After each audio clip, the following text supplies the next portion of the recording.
Kakatapos ko lang paliguan si Luna. Ayan, kakaligo lang yan. Nabasa pa yung hair niya. For today's video, unbox tayo na pina-order ko. Nagamit ni Luna. Ito ay yung toothpaste at saka toothbrush.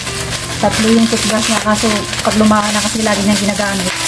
This is from Tiny Buds pala. Nabili ko lang dito sa TikTok.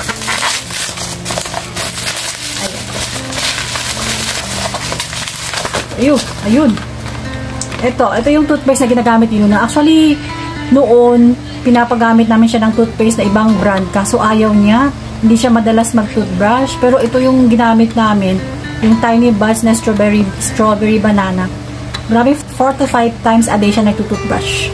Kasi gustong-gusto niya. At pwede itong lunukin ng mga bata. Pwedeng kainin safe sa bata to.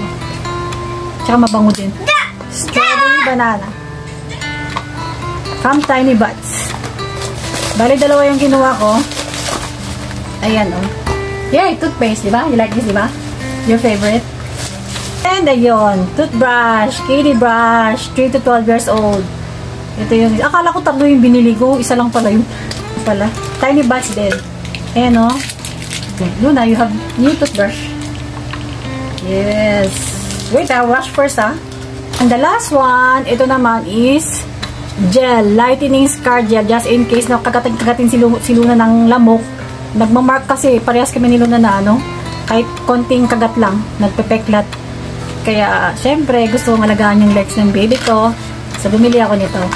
Hindi naman ganun kamahal. Mura lang yung mga pinabibili ko, hindi ako bumibili ng mamahalin. Kurito ko. Pero yan, lightening gel. So, hindi pa naman magagamit to, pero in the future, baka magamit. Kasi isang store lang pinagbilhan ko, kaya binili ko lahat yung gusto kong bilhin, di ba? So, yun lang for today's video. Thanks for watching. Bili din kayo.